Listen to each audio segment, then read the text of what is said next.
This is Paulo again. Okay, kita nyo tong serial number nito. Asterisk sa una pero walang lettering. Dapat lettering mauna, di ba? Ito ay ang 20 pesos ng Philippine Peso 2012.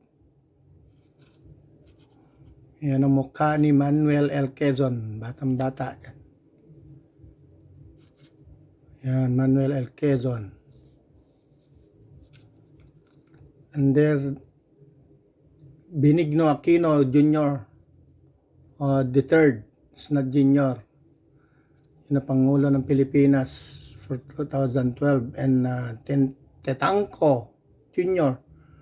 Siya ang Bangko Sentral, tagapangasiwa. So ito ay the same asterisk with 2, 4, 6, 7 digits. Asterisk ang una pero walang lettering. Ano kaya meron dito? You know? Nasa pitaka ko to na matagal. You know?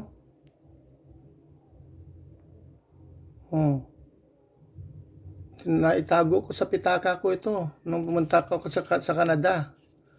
Ngayon ko lang nalaman na asterisk pala ito, walang lettering.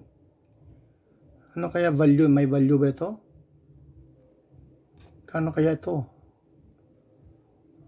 Wala akong ma-search kung magkano value nito ngayon. Kanong halaga ito ngayon sa eBay o sa Etsy, kung saan ko inanap, wala akong ganitong makita. Ito ba'y rare? Rare ba ito? Na long asterisk. Oh, ito yung likod nyo.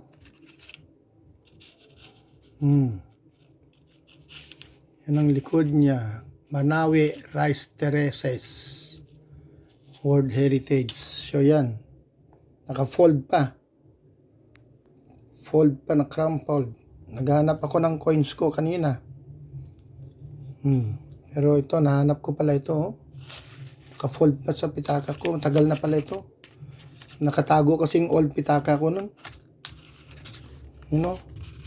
May folding na. Oh. Talagang nasa pitaka. Though